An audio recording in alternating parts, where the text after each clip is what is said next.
Okay, half square triangle is sewn. On this one, it's sewn to the right of the line. So that means we're going to open it up from the left side. I'm going to open it, and then I'm going to switch. I want the seam to be pressed toward the dark. So I'm going to switch that and just lightly finger press it up.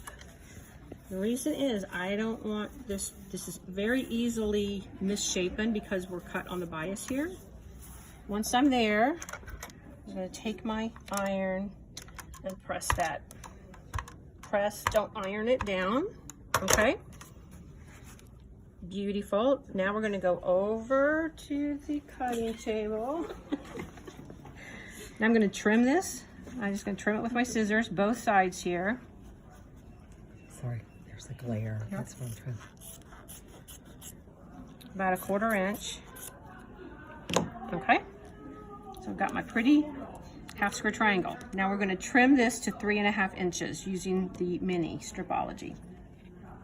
The mini Stripology has a 3.5 inch square here. You can see it's marked. And in the center is where this little plus sign comes.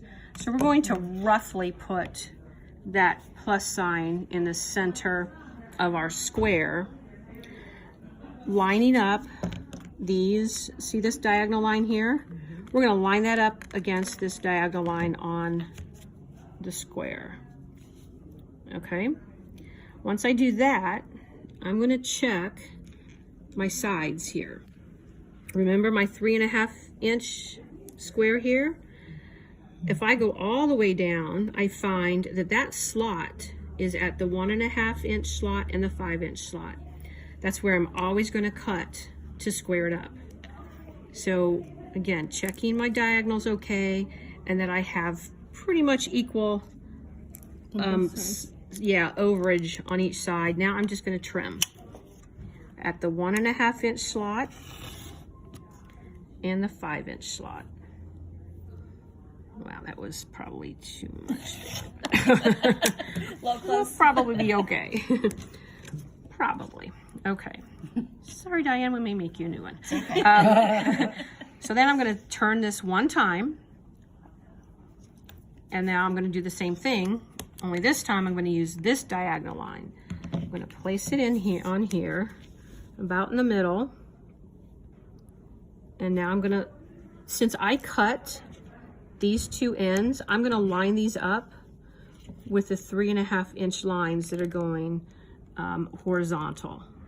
Okay, and put it back on my diagonal line. So I just keep kind of making sure everything is lined up as I go. My diagonal's in place, my 3.5 inch is in place, and the last thing I'm going to check, okay, if I were to cut at this 1.5 inch line, and am I going to make sure that where the diagonal comes into the corner, is it going to be right at the corner? This looks pretty much like it will. So even though I cut it really too big on one side, it's going to be okay. Then I look the same thing on the 5 inch. It's going to come right there at that corner where the cut's going. So I'm happy with all of this.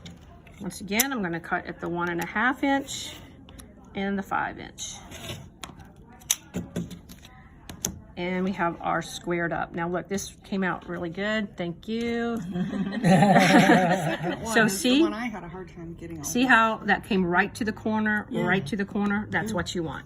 If it's a little off, probably not a big deal. If it's a lot off, you may have to make a new one. Okay? So that's how you do it. So if it's a little off, when you go to sew your seams, it'll just be in the seam. Yes, allowance. if it's a little off, it's not going to make a point as well as you want it to. Because some of mine